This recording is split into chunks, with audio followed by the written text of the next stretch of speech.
Just because I love you, it don't mean I trust you. Everybody not to be trusted. Everybody around me thugging. Everybody around me drugging. Everybody around me hustling. Everybody know not to bring no new riggin' around me. They say I be bugging. Got racks in the go-yard luggage. Just cause I love you, it don't mean I trust you. Everybody not to be trusted. What's up, everybody? Welcome back to the show. This show right here, guys, about entrepreneurship, about business, about overcoming hardships and all the above. Welcome to the motherfucking show. This is Uncut with Q. I'm your host, Quentin Flores. And guys, if this is your first time listening, I always tell y'all straight from the beginning, we have a value exchange that we ask that I ask for. All right, mainly everybody here. But if you get value from the show, if it made you think, if it questioned your current reality, and if it helped you become a better person, by all means, share the fuck out of this show.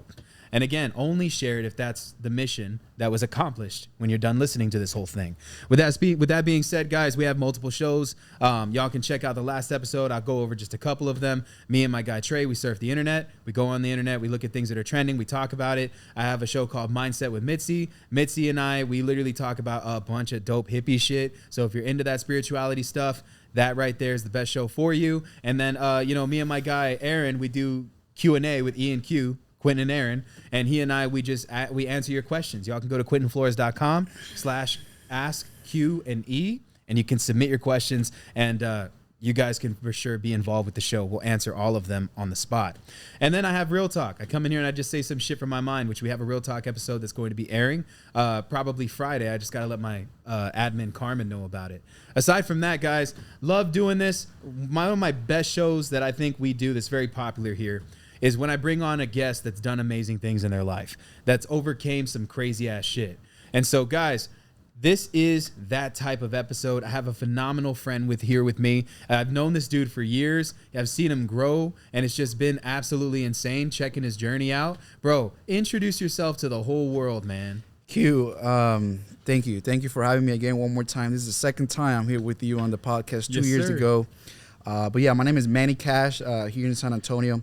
I am from Venezuela. I was born and raised in Venezuela. Now he lives in the state, been about 10 years now. And man, it's been amazing. So I do real estate. I operate Insta Equity. Insta Equity is my a wholesaling company. It's an acquisition company. I also own Insta Build. Insta Build is a new build construction company that is sister partner with Insta Equity as well. So that's a little bit about myself. Big in sales, self-development, personal growth, and anything that has to do with entrepreneurship and money, abundance, prosperity. So that's a little bit of me. The first show that we ever did was terrible quality. Yeah, but it was definitely still a powerful message. Can I tell you a story about that show? Of course. We changed so many lives, dude. Really? We changed so many lives. And I got to say now publicly, my boy Jose El Chamo, who is now with HBHS, we made this dude move from New York. Literally 5 months later, he watched the podcast that we did, and he messaged me right away. He didn't know who I was. He found me. He's like, dude, you're from Venezuela. I'm from Venezuela. Like, I want to do real estate. And I'm like, yeah, what's up? Like, how can I help you? So, we started talking, gave him some game. And then, like, 5 months later, dude, the dude's like, hey, I'm going to San Antonio. And I thought he was bullshitting, bro. Straight up, one day he messaged me like, hey, I'm in San Antonio. So I asked him, like, dude, like, what made you change? What happened? He's like, dude, after I saw you on that podcast with Q, that was it. Like, I need to go get close to this guy. I need to go ahead and learn from this guy. I need to go do what this guy's doing. And now he's here. He's killing it. He's doing a great job. So shout out to Shamo. But I know many in life that we changed that we don't know. Yeah. But that's the one that I know that we impacted that day. So I'm hoping that in this one we can impact more lives. Bro, it's the most beautiful thing in the world to hear that, man. Yes. Like, really. It warms my heart. That's why we do this. That is literally why we spend so much money to do this. Guys, I don't run ads on the show. I don't have nobody sponsoring this thing. I'm not giving shout outs to any software company or somebody who's promoting their business or wanting to be involved. We've turned down offers. I had a guy try to offer me $30,000 on every single episode. He wanted me to promote his software. I told him no. Because this I want full control of, because this is for the people, bro. I like that. And so this is like, I know for a fact, if that changed somebody's life And that was like 2 years ago. Dude, that was 2 years ago. We dude. were both totally in different places. Way different places. Way different. You know, and Yeah. like the amount of growth that we both had within 24 months is just substantial, man. You know, and so we spend so much money to throw this show out there, man. When I say that this is for you guys, I really mean it, dude. Like, we do this show for you so that you can go out there and become great and take care of the people that you know that you want to take care of in your life. That's right. And if we can do that, then I know for a fact that we accomplished our mission. So you guys make sure that you subscribe to the podcast at the end of the show, because I want y'all to be involved with what we're doing here. I like that. But dude, let's go back for a second, because this is new. When I say new, man, like, we have a whole new audience. We're top 1% right now. Oof. On podcasts, bro, on Apple Music, on Spotify. We're top 1%. We get hundreds of thousands of listeners, bro. I appreciate it, man. And, you know, it's awesome. It's awesome. You know, we get more love on the audio than we do on the visual. Wow. I don't know why, Yeah. but YouTube is going straight towards short form video content. Right. If you look at Andy Frisella, you look at Ed Milet, you look at Ryan Pineda, or any of these other guys, you can see all of their long form content has been tanking. They used to get millions of views. Now they're getting maybe like 100,000 on their best days. And that's 1 out of every 20 to 50 videos. Yeah. Bro, so like legit, when I post the podcast, we're getting 100, maybe 200-300 views, sometimes 1,000. But it's like nothing. But when I post reels of the podcast, when I post shorts of the podcast, They blow up. It blows up, man. So, you know, this is the direction that we're going right now with the audio. So, dude, you know, we're reaching a bunch of people, man. For my people that may not know anything about your story, bro, tell them where you came from before you got here to America. Man, I come from Venezuela, Valencia. That's my city.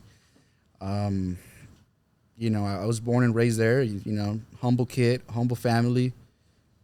Straight up from the hood. Didn't grow up with a lot, but I can't say that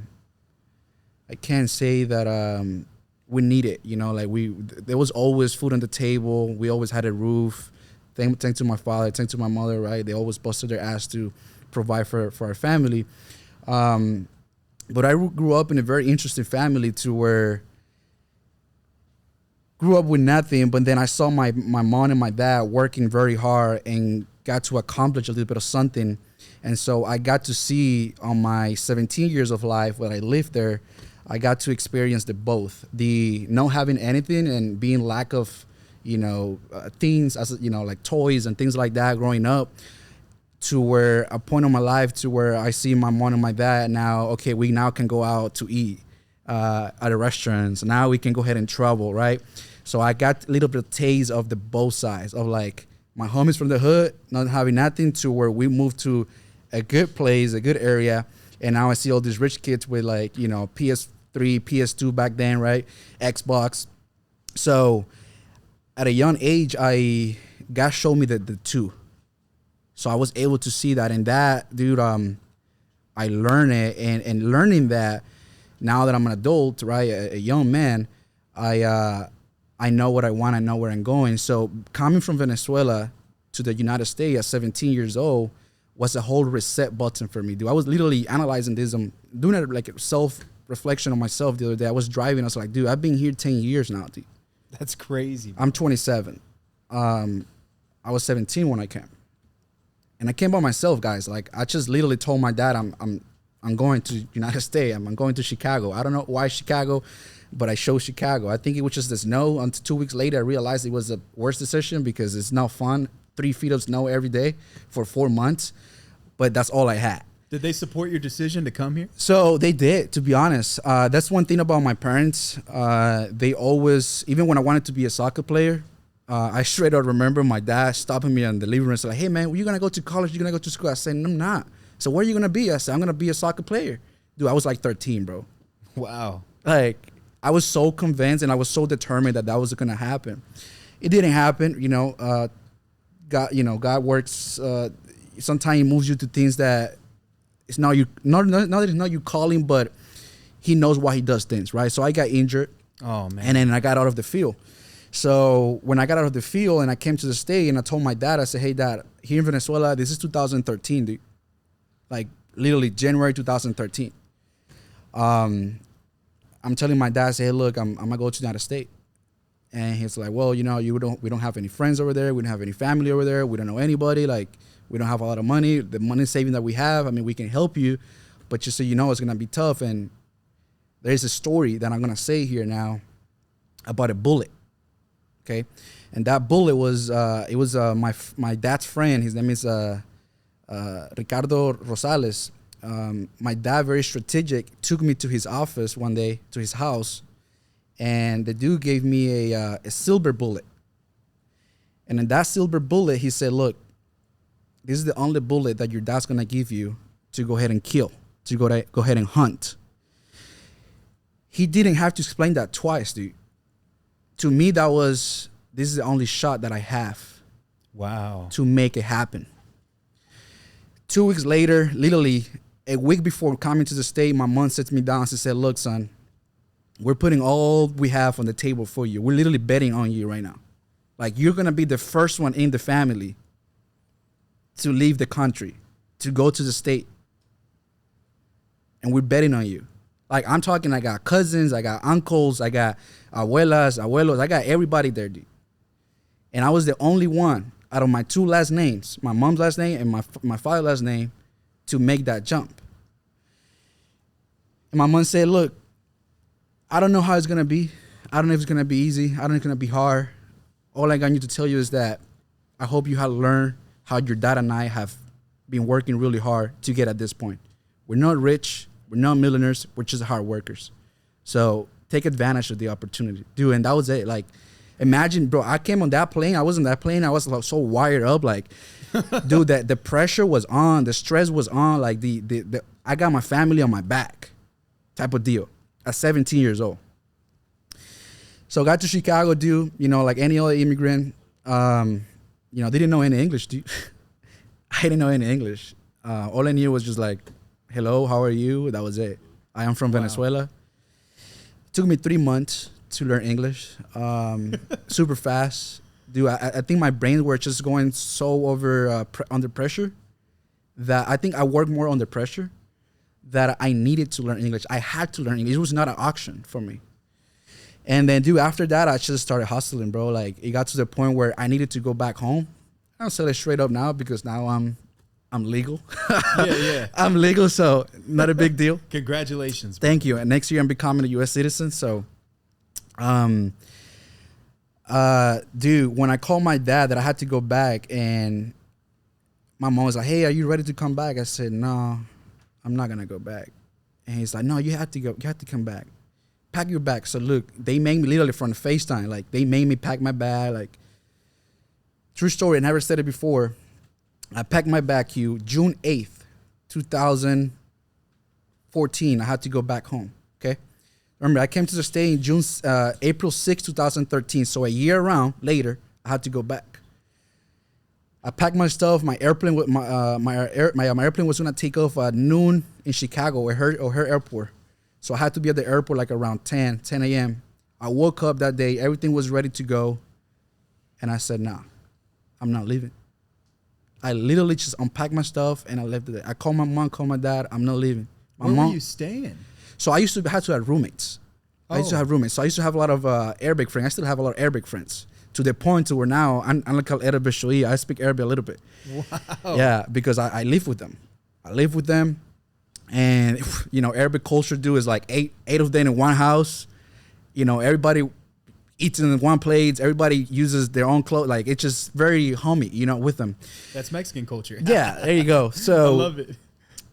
You know, being with them, I kind of catch some words and learn. So I used to live with them. Dude, I was living Millennium Park. Literally, Millennium Park is downtown Chicago on the 45th floor. I would wake up and I would say like, oh, shit, I'm like downtown, dude. I used to pay like $500 a month because my homies were like, bro, yeah, it's just $500. I was living it. I'm like, dude, I'm in Chicago, downtown. Like, who's living like this? Look where I just came from. See what I'm saying? Yeah. So I'm like, I don't want to leave this, bro. Like, I'm seeing all this, and I'm like, I don't want to leave this. Like, if I leave this, like, am I gonna get it back, and where and when? So I'm staying here. So that was a tough decision because my dad said, look, man, now I'm 18. He said, if you stay, it's on you. Like, I can't help you. You're my son. I love you. But now it's on you. Do I man up? I told my dad, it's all good. I got it. I'm getting emotional because I just, dude, I didn't know what I was gonna do. I didn't know what I was gonna do. I should say one day I'll figure it out.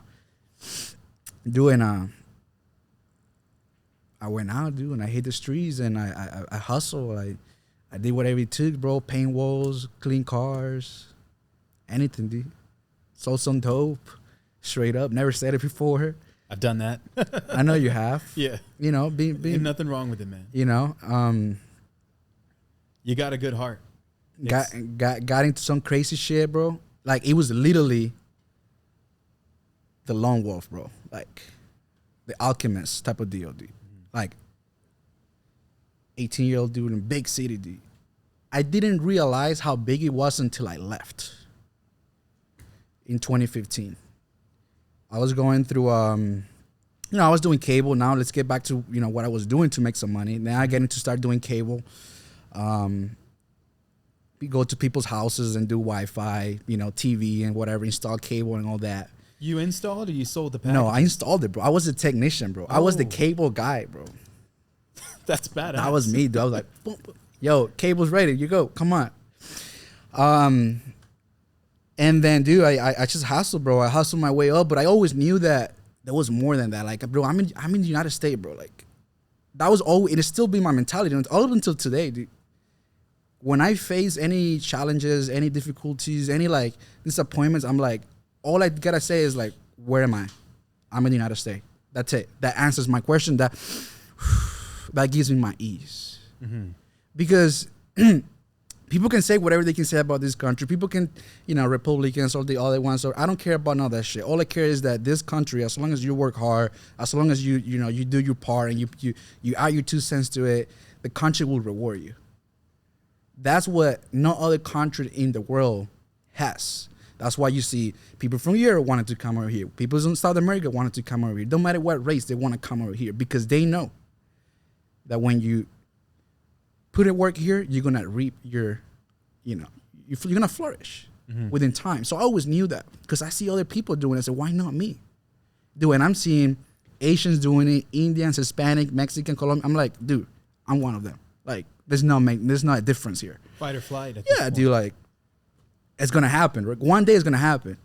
And now I'm sitting here 10 years later to where I can say that it happened. And it's happening.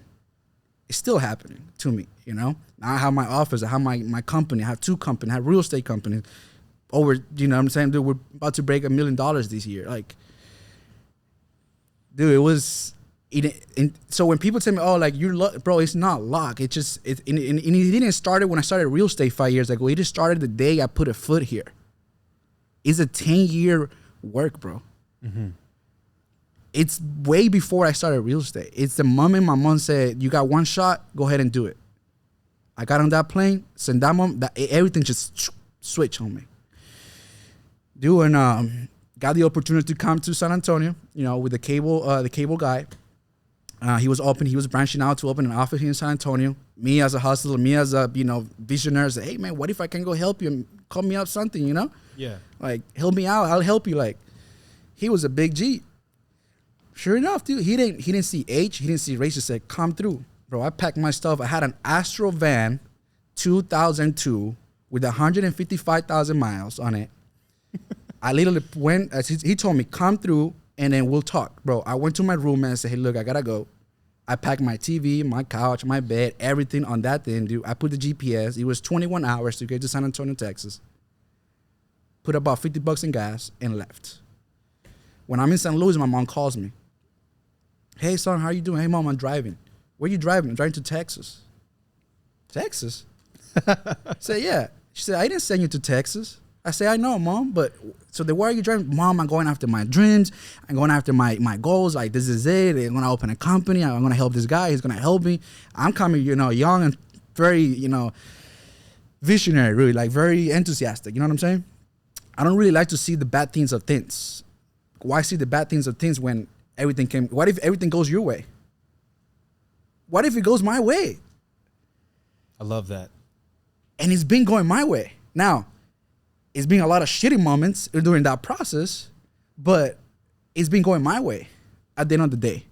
So, dude, when I got here, it was literally I leave to I leave. This dude helped me out, and he put me on a hotel, one of those like suite hotel, whatever, like you rent for like a week, that you put your employees there to leave, and they have like a little stove to cook and whatever.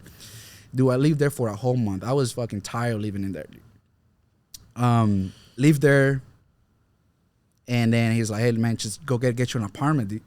And that's what I got me, that apartment, that 430 square feet apartment, dude. It was $600 a month, my rent there. Yeah, that's a good Yeah. rent nowadays, bro. Hell yeah, bro. That was in 2015, bro. November 2015. Dude, and since then, it's been nothing but a grind, bro. Nothing but a grind. When you start, like, so I love how you came over here and you literally burned the bridges twice.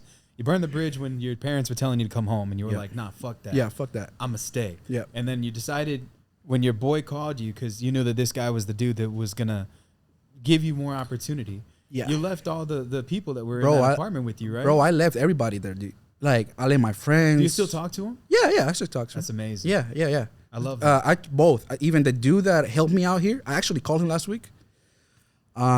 Which he's going through some health issues. Mm-hmm. Dude, he gave me the life lesson, which I'm gonna say here in a minute. He gave me a life lesson in July this year. I met him. He came to San Antonio. He happened to be here. I called him. I took him to Shamagaosha to eat. And this dude's blind right now. Wow. Like, after we stopped working together in 2016, I haven't seen him. So what is that, like 6 years later? I haven't seen him, dude. But I always kept in touch with him. And dude, he lost his vision. Oh, man. He lost his vision. And even though he's going through that, dude, this dude's managed to have 400 employees. He has Google Fiber contracts all over the United States, from California to Florida. I mean, kid, we're talking 20, 30 million and up. Like, it's stupid money. I love it. But there was one thing that I asked, and I said, look, Señor Manuel, porque his name is Mr. Manuel too. So I said, Señor Manuel, look, I'm 27. You met me when I came here. This is what I have now. I'm doing a little bit better. What advice can you give me? Dude, that one hit me. He said, look, man, I will give all my money back to get my vision. I will give all my money back to get my vision. He said, Manny, look. Because, dude, he was this old school businessman, dude. Like, he's been a businessman since, like, 35, 40 years ago, dude. Like, this dude knows business, dude, when social media was not even around.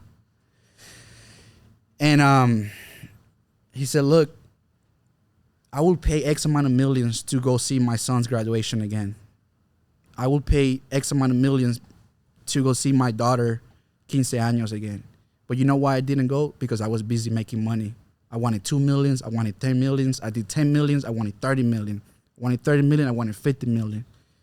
And his wife is there telling me all this. That really, like, hit me hard, you know, to kind of have a balance. Yep. Between the both, money, business, and also personal family. And he said, look, don't let it happen what happened to me. I let business and money Consume your life. consume my life. That happened to me real bad, bro. I remember That when was you were going through, like 2 years ago when we first did that podcast. That was a big thing for me. Yeah, bro. And I was just obsessed with the amount of deals that I could close, the amount of money that I could make.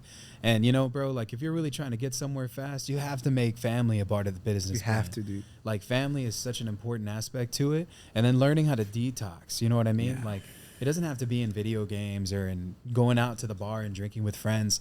I'm talking like being able to just go back to the crib, you know,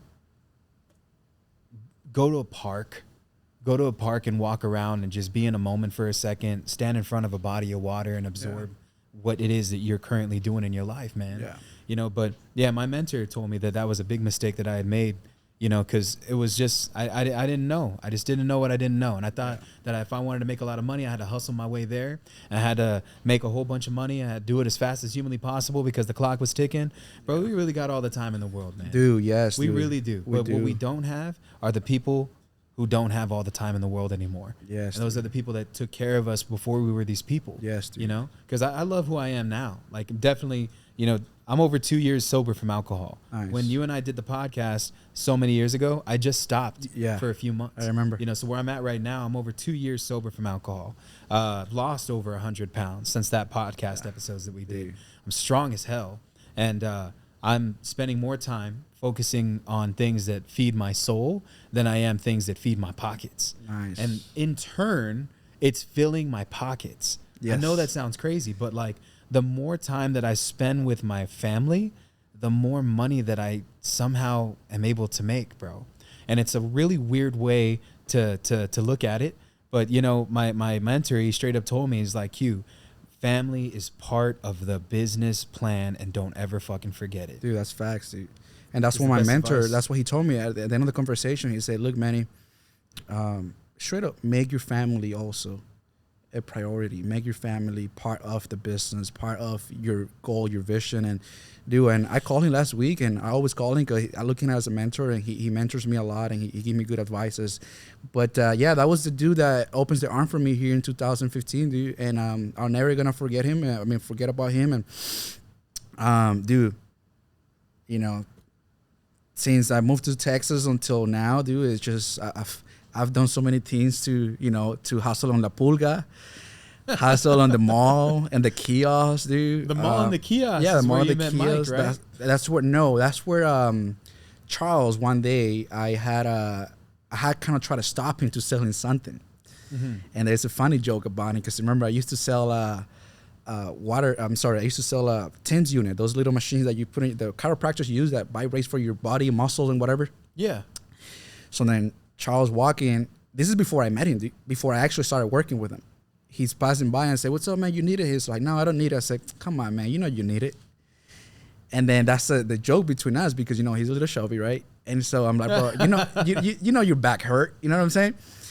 But then literally, bro, like 5 months later, I started working with them without even knowing.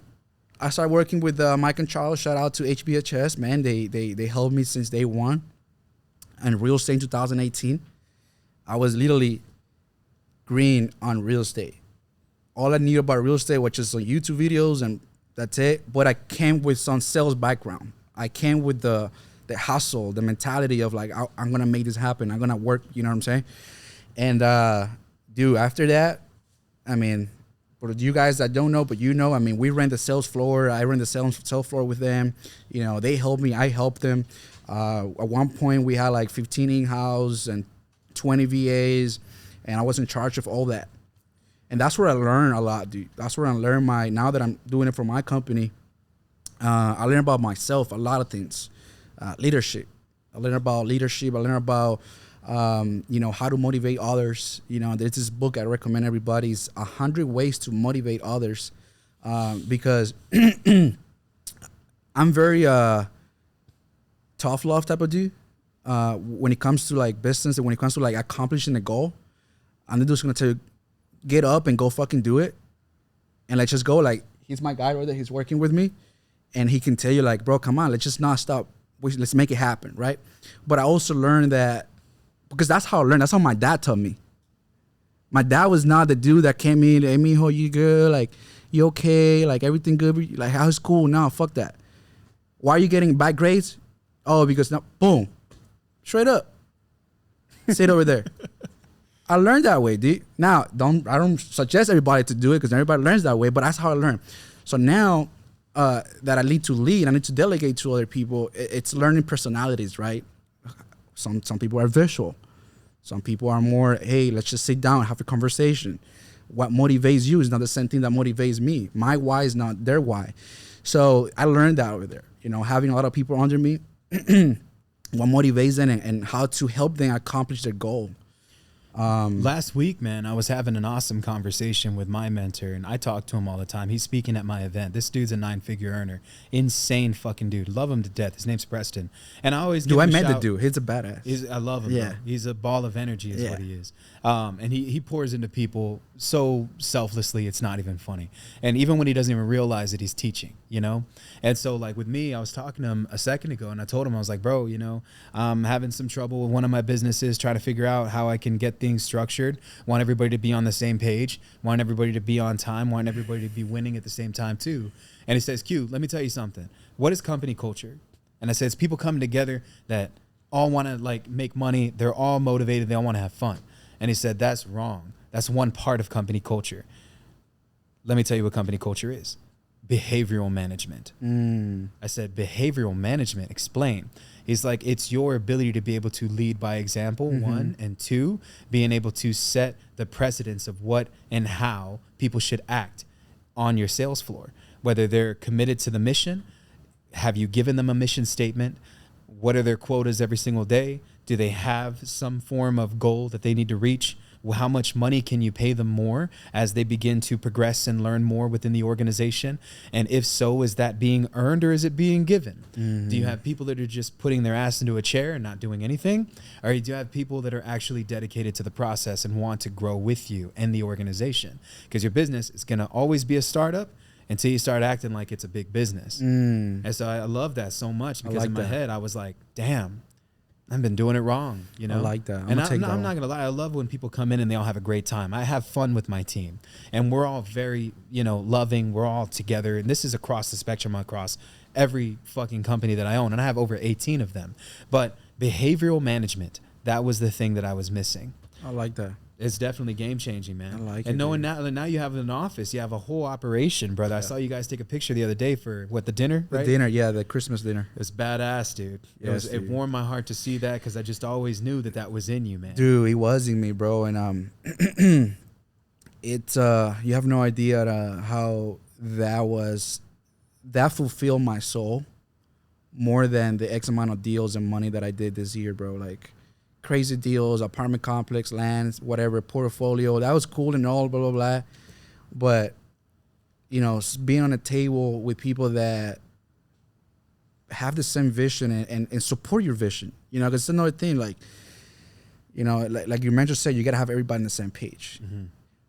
Where I'm working on my company, you know, what I learned when I was with Mike and Charles is they do a great job to having that culture, having that, you know, family. So that's what I'm applying to my company. But at the same time is, if the goal is X, everybody has to be doing this to get to X. And that having a dinner and having all the people there that are helping me and helping themselves to do that to get to X, and me providing to them that just simple dinner, that was to me, bro, like it fulfilled my whole soul, dude. Yeah. It's the best, bro. Yeah. I just got done taking my team out to a dinner, and we also did an arcade, and we played laser tag, and we did bowling. You know, and I know that, like, you know, that those might be like a kid thing to do. I'm so past just taking people to a bar to get fucked up. Yeah. Because I don't think that I should add on to the thing that I know doesn't make someone There a you better go. person. That you don't believe on You know, anymore. and I think that people should tap into their inner child too. You know, I love to play games. I've been playing Yeah. games for years, right? I've been putting down video games this whole year. I made it a goal that I wouldn't play like console games religiously, which is what I had been doing for the last 15, 20 years of my life. You know, so like stepping into fully self-development, personal development, Yeah. finances, and then Yeah. mastering the very thing that's allowing me to have this type of freedom. I'm not trying to invest in video games anymore. I'm trying to invest in experiences. I like that. You know, I'd rather go and visit your country and like that. and see like real food, eat that food, Dude. go fishing. Oh, yeah, You know, dude. meet some amazing people that are doing things in that area. Dude. And not just take my son through the public school system, but really just like put him in a position where he's learning it by experience and he's actually going to these places that all of these school systems are reading about, you know? And I have a 6-year-old son. I love him to death, man. And that dude, he's an Dude, engine. That he little guy. is growing like a motherfucker. Yeah, I he'll saw be a photo 7 of him in that 4 you months. post, and I remember when he was just a baby, dude, like 5 years ago, it's and now I think you cut his hair and everything. Yeah, he wanted to cut his hair. So Okay. my son was getting bullied at school. Love my kid. I wanted to go to that school and beat the shit out of this little child, all right? I know I'm an adult. I know I can't do that, but those were the thoughts that were crossing my mind. I'm sure it would happen to any parent when they find out that their kid's getting bullied, you know? I didn't even think that bullying existed anymore, bro. Like, you really just have to be First off, if you're a parent and your child is bullying someone else, you are a fucking sorry-ass parent, bro. Yeah.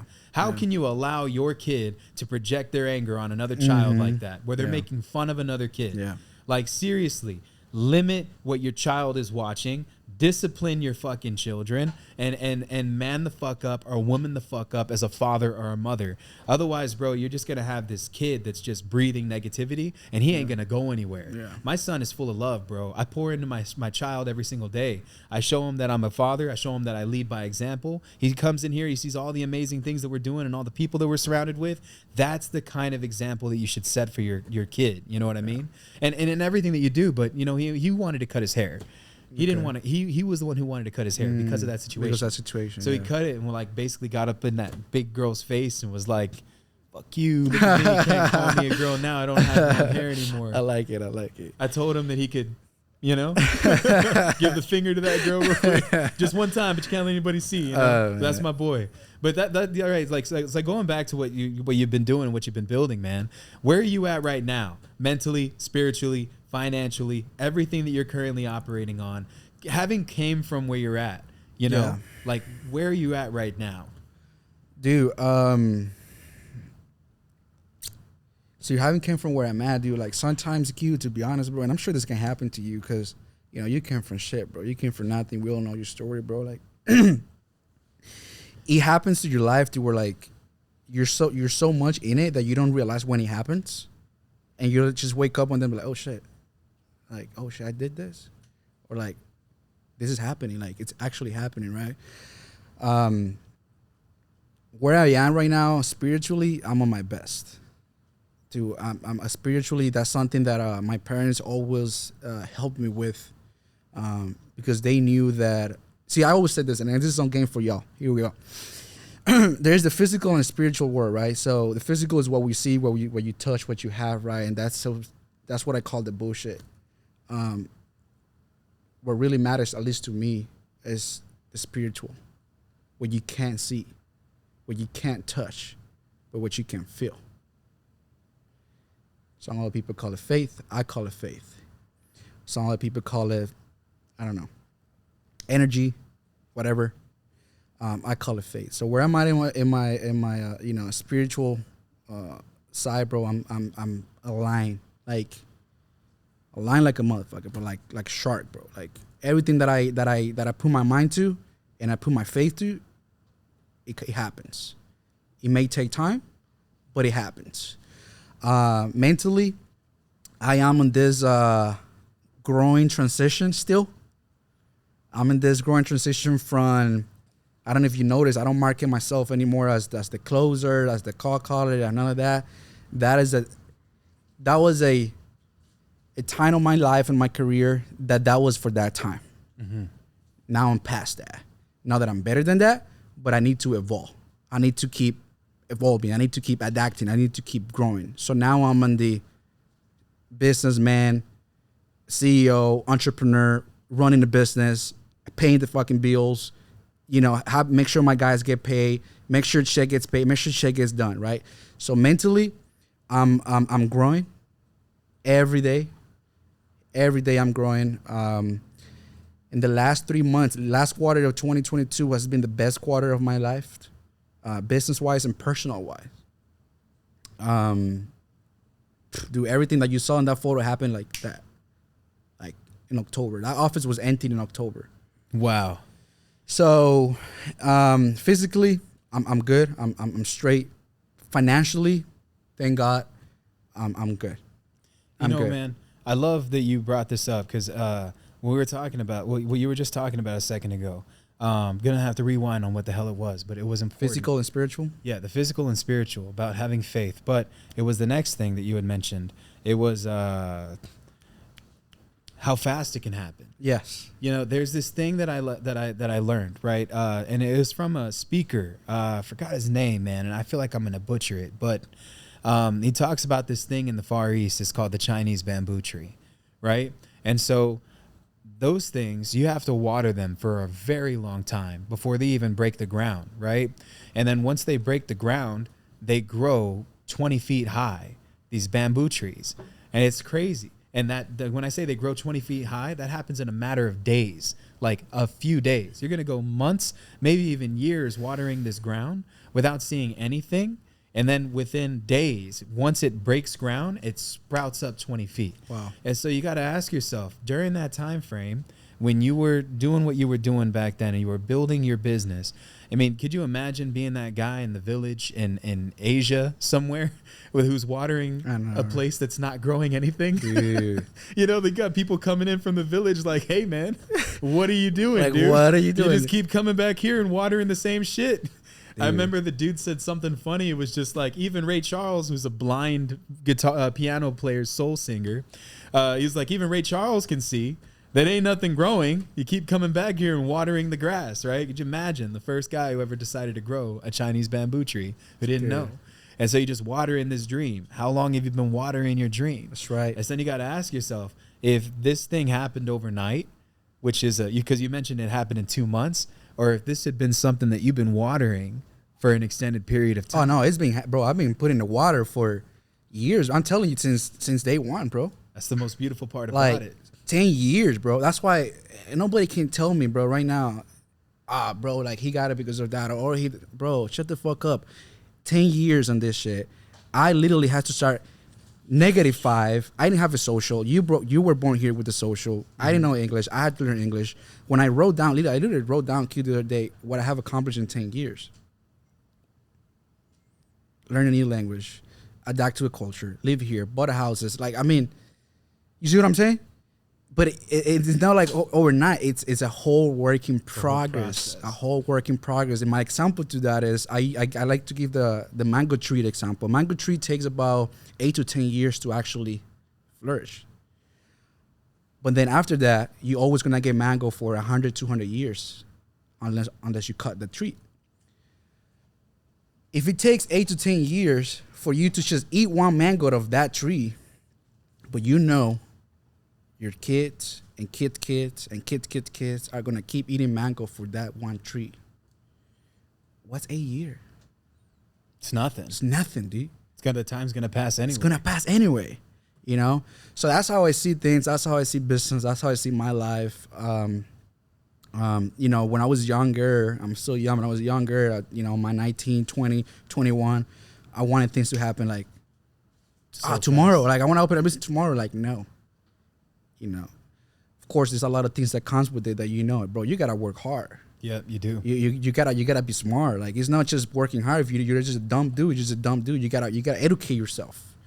And you gotta be okay with losing. Oh hell yeah! Like I've lost a lot of money in business, and a lot of you guys, you see this, what we have here with the production company. You see the vehicles that I've purchased, or the real estate that I've owned and bought and sold, and all the houses that I flipped, and you have no idea how much money I've lost to have this. They don't see the loss. It's so much, bro. Not even just money, but people. I've lost people too. Yeah. And you know, some of them were good people, some of them were bad for me. Same, bro. And you know what, man? Like they've all taught me something. Same, bro. And so you have to be okay with losing for a really long fucking time, with no applause, no congratulations, no one telling you good job, no one really believing in you. And sometimes it's gonna be your own family who are gonna doubt you. They try to, like, you know, intervene on your dream and tell you that this is just something that wasn't ever possible, right? And those are the ones that you want to impress the most, because those are the ones that you grew up with. You think that they'd have your back. Same, that's not everybody's family, because I'm actually very fortunate enough to have an awesome family, and I know that you have supportive parents too. Yeah. But I know for a lot of you guys that are listening, it's probably your mom, your dad, your brother, your sister. You're the first person that you try to tell that you're gonna do something different. They doubt you. That doubt the fuck out of you. Dude. You know. Yeah, and so you got to be okay with that. You got to be okay with the idea that you're going to have to prove yourself. Yep. And so, you know, that's a huge thing. That was something that I learned going into business, was that no one's going to believe it until they see it. And so I have to materialize this vision that I have, because I know that it's real. I believed it before I saw it. I believed it before it even fucking materialized in front of me and became a thing. I knew that I would have a lot going on. I knew that I would have multiple businesses. No one else did. And that's fine. That dream is for you. That's right. And it's for you only. That's right. And it's what God has given you. That's right. You can't put yourself back in a box anymore. You've already seen the other side. That's right. There's no going back. You said it perfect, dude. Like, guys, when you get that vision, when you get that dream, when you get that, like, oh man, I think this can work. Like Q said, God gave you that to you. Like, he didn't give it to me. He didn't give it to me. He gave it to you. And if it's being given to you, like, use it, apply it, educate yourself, go for it, right? Talking about the family things, right? There's gonna be, people in your family that are gonna doubt you, right? Like, you're blessed, and I'm blessed that my mom, my dad, and my sister they always supported me. But there was always uncles, right, and cousins, like, they're skeptical because how is this 17-year-old kid gonna just go there and, like, bro? Some people say, oh, he's gonna become a drug addict. People told my dad, Lila, straight up, oh, you don't know what you're doing. You're sending your son by himself to America. That's the worst drug country in the world, blah, blah, blah. Like, he's going to make it. I'm not a drug addict, right? But you know what's the most fulfillment right now, Key? That I have, bro, like 4 uncles already moved into the state. I got 2 main cousins that grew up with me, like brotherhood. They're here with me. One is a barber, doing fantastic here. We're about to open a barber shop here soon. Beautiful. Open a pressure washing company for my other cousin that came in. He was working at a dishwashing restaurant. Said, bro, fuck that shit. I'm gonna buy you a truck. I'm gonna buy you this. I'm gonna buy you that. Put like $8 grand on it. Boom. Now he's doing pressure washing, houses, driveway, all that. To me, I need my crib pressure washed. bro. We go We'll there. talk after Shit, this. we'll go. To me, bro, if I leave tomorrow, somebody knocks on my door tomorrow and say, hey, bro, you gotta get the fuck out of here. You're done. I'll be the most happiest person in the earth because I changed my family's trajectory. I have a 3-year-old, 4-year-old little cousin in Virginia. She's going to school. Guess what's going to happen to her when she's 20? She's Americanized. She's going to be American. She's already forgot the Venezuelan, Venezuela, the country, the whole shit that we live over there. I have my other 2 cousins that are about my age. They're going to be here, and I'm good. I'm happy. It's beautiful. To me, that is the most important, that I was able, by the time we're all 80 years old, I said, fuck, remember my cousin Manny when he left? And now we're here? It was because of him. That is my why. Beyond the businesses, beyond the money, beyond all the shit that y'all see, dude. So, of course, we got to live, we got to survive, we got to make money, stay to business. But, dude, the journey doesn't stop, Q. It doesn't. It's still going for me too. Still going, man. dude. It's a fucking marathon, I think a lot of people, and I'll tell you this too, because I know you're a very healthy guy. I always see you at least staying committed to going to the gym. Always, dude. And like with me, I'm in there 12 times out of the week. I go in the morning at 6 a.m. You do hit it fasted hard. cardio. And then I'm picking up heavy weight with my trainer and eating a crap ton of food because I'm training for a strongman. I saw that. You're going to compete. I am going to compete. Next year will be the year. Nice. And, I'm super gassed up on all kinds of shit, bro. All healthy stuff, medically prescribed by physicians and doctors, Right. of course. I ain't boosting, but I'll tell you, with the amount of shit that I've been putting into my body and the things that I'm currently doing are allowing me to operate at the most insane levels. On a healthy aspect, again, I'm not abusing. I'm just taking what's natural.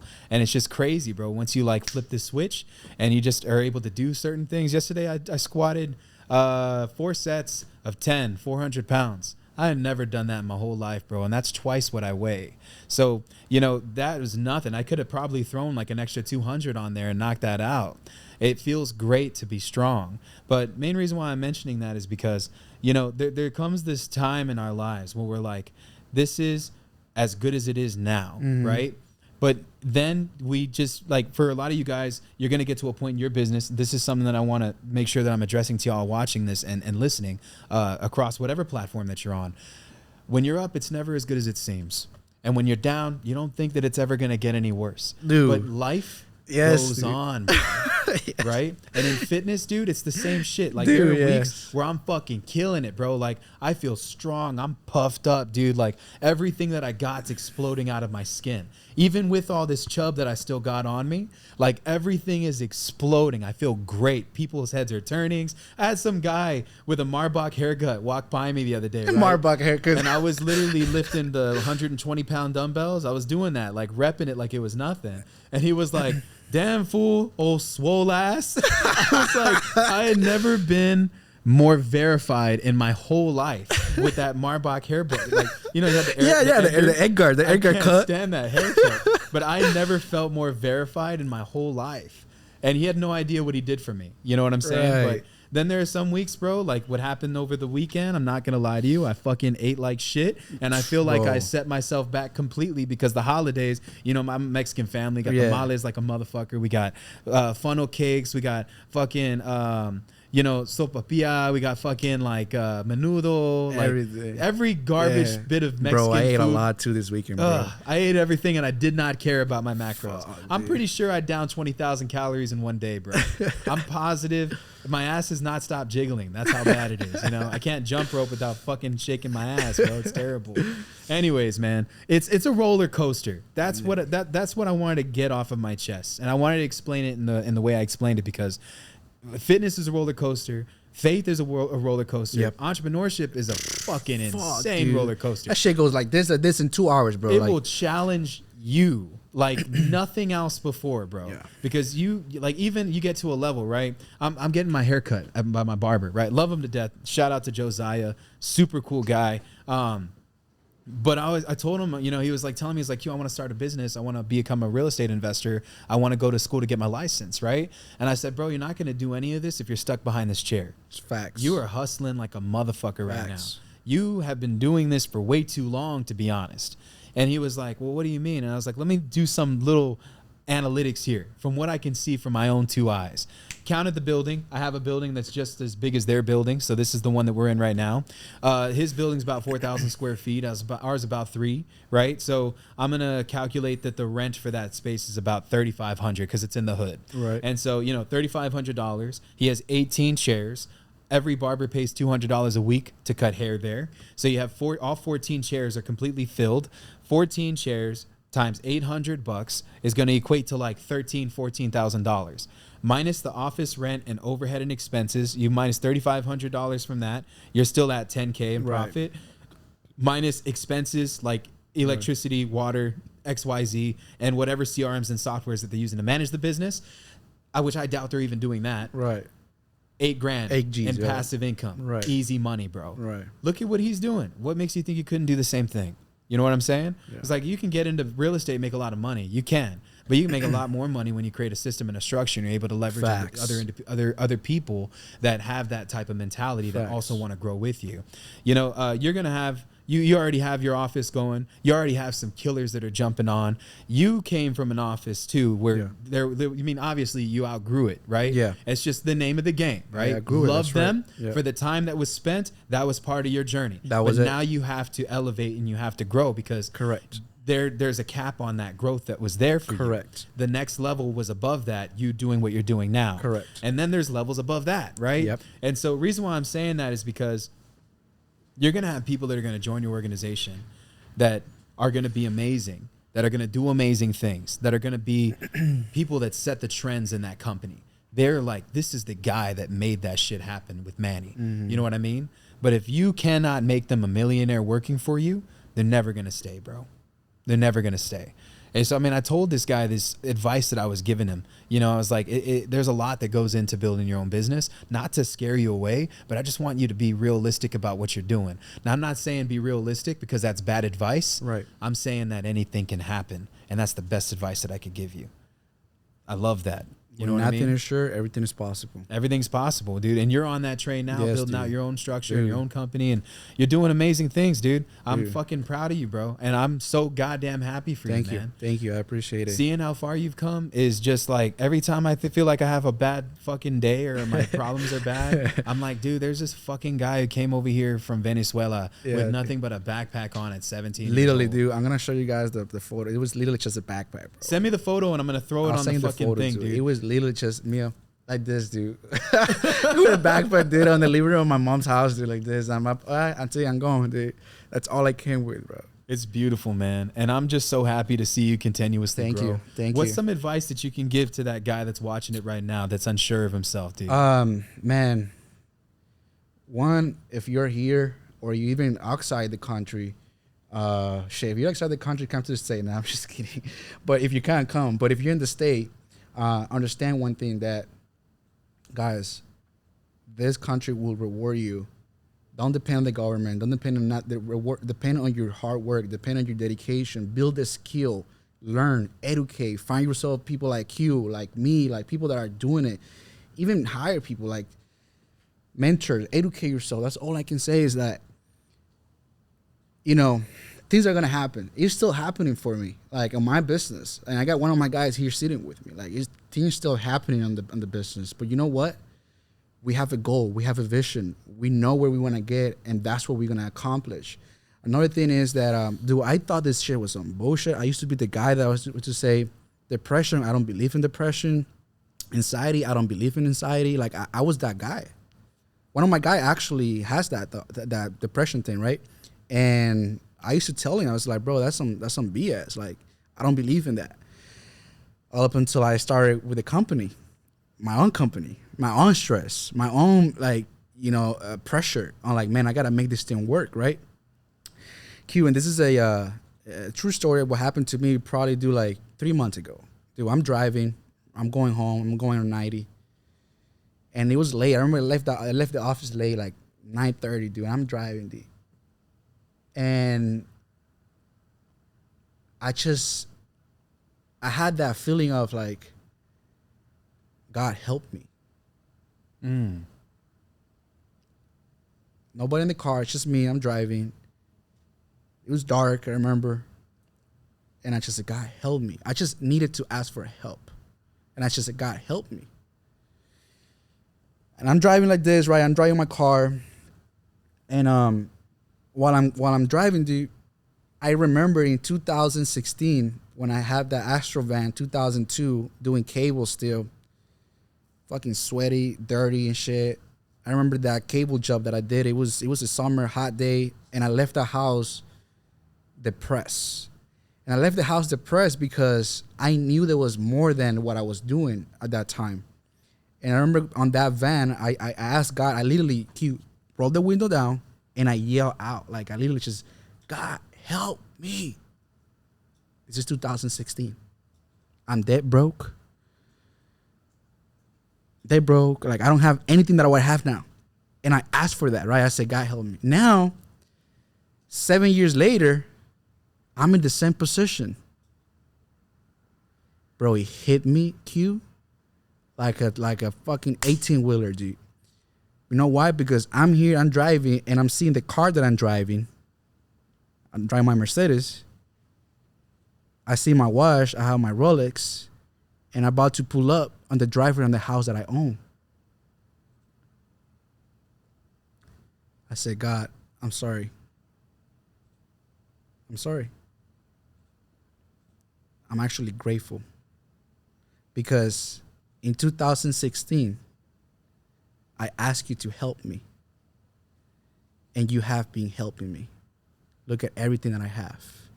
So what message I'm trying to say, guys, is that when you feel like, man, shit is just not going your way, you're feeling depressed, you're feeling with anxiety, just take a moment, take a deep breath, and give thanks to everything that you have and what you don't have right now. And you will find out that happiness is within that sense of gratitude. Having your mom, your dad, your sister, the loved one around you, even the materialistic things that you have dreamed of at one point, now that you have it, even if a stupid thing as an iPhone, brand new iPhone, and now you have it, just give thanks for that. Dude, after that, it was that moment where the God just spoke to me, dude. And I just changed the whole perspective on how I see things. That was like 2-3 months ago, dude. It's the best feeling in the world. Bro, my advice is that, dude, like, don't let depression, don't let anxiety, just reach out. Another thing is, people tend to ask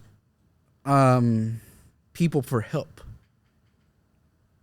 Nothing wrong with that. It's okay. this is my advice. Is what I do. I'm sharing what I do. Always relied on God first. You ask God first, God will put the people that are going to help you get what you want. I asked for that.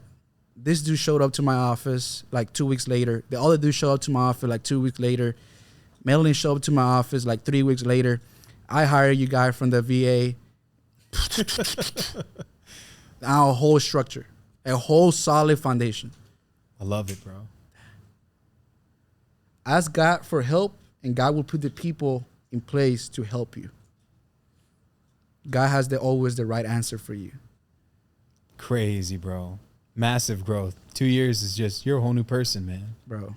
I love it, though, dude. It's always great to see you grow, and you always got a supporter with me, man. Thank you. I appreciate it. I appreciate you being on my podcast. Guys, this is Manny Cash, good friend of mine. Y'all make sure that you follow him across all of his social media. I'll drop all the links in the description of the video. Thank you. Guys, I will bring him back more than likely. Probably will give it less than 12 months, and let's see where we're at. Let's do it. You know what I'm saying? Let's do it. Thank y'all so much for watching and listening. Love you guys. Catch y'all on the next one.